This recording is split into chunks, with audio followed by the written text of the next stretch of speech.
Hello and welcome to a review on Episode 5, First Battle of Trost, Part 1 of Attack on Titan.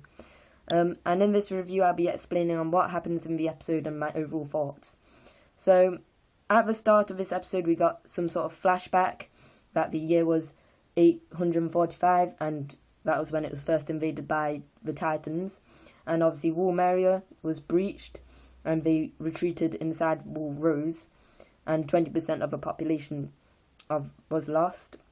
And then in the year 850, which is 5 years later, when Eren is older and is trained, the Colossus Titan is back again, and the wall is breached again.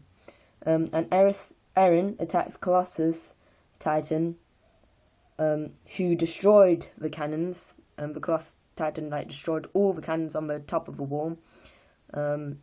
And Eren goes for a weak spot, then all of a sudden the Colossus Titan just randomly vanishes. And of course the same things happen, the people evacuate, and then they are told that Eren must report back to HQ, as they were the first ones to see the Colossus Titan. In this episode, just to mention, there was no armoured Titan. We may see him in part 2 to bring down more walls. But what the advance team do, they put a net over the breached area which the Colossus Titan did damage to, and attack the invading Titans, because then the Titans attack and are shooting them with cannons, which they even shoot off their legs, but they're still crawling to the net, and then eventually they just get past anyway. And Armin is worried. This is when Eren is back at HQ preparing all the weapons, and Armin is worried when preparing for battle, but Eren calms him down, because what Armin is doing is bringing up things from the past, which obviously isn't good, because then it makes him worried, which was, just regular Armin. And it also seems that the Titans have some sort of intelligence. I'm not sure if you noticed this, but I thought when Eren at the start was fighting the Colossus Titan, it seemed to have some sort of intelligence, but I think that is later shown later in the episode when they are taught about the Titans in general. Now, by this time, when Armin is all emotional, the Titans have entered the city and have destroyed the advance team, which at the moment Eren and the whole troops don't know yet, because that hasn't been reported to them.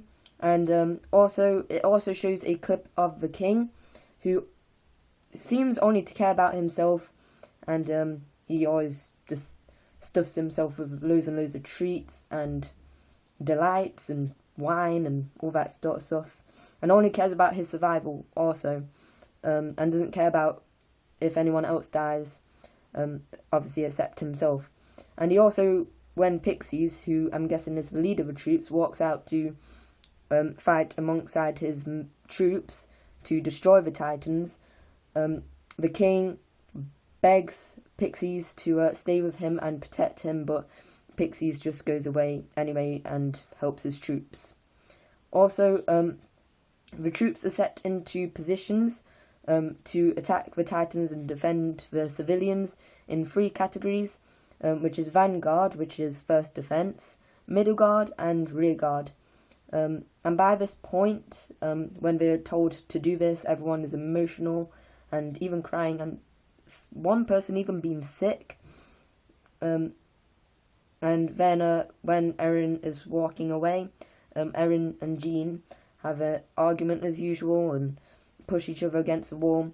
And then also in this part, when one of the leaders asks Mikasa to help in the elite force, and then she says she only gets in the way, she seems a lot more emotional in this part than she was in early episodes. Also, we learned again quite a lot about the Titans, as there's a flashback, and when Eren was younger and learning about all the Titans. And what we've learnt from this piece of clip from this episode is that the humans cannot communicate to the Titans, and the Titans only attack the humans, no animals. And the Titans actually have no need to eat and only want to kill the Titans. I mean, not to kill the Titans, to kill the humans. And they can regenerate in a matter of minutes. And their only weak spot, which I think I mentioned this in the first part of this review, is the weak spot on their back of their head if they have a long enough sword to stab it. And then it kills them before they regenerate. Overall, this was a good episode with lots of info about the Titans, which I really love finding out infos about the Titan, and I'm pretty sure you do too. And it had good action sequences also. And I will be definitely be looking forward to part 2. And make sure you watch part 2 also. And if you're reading the manga, then you probably already know what happens. So, if you like this video, please comment, subscribe, and like. And I'll see you guys on the next episode.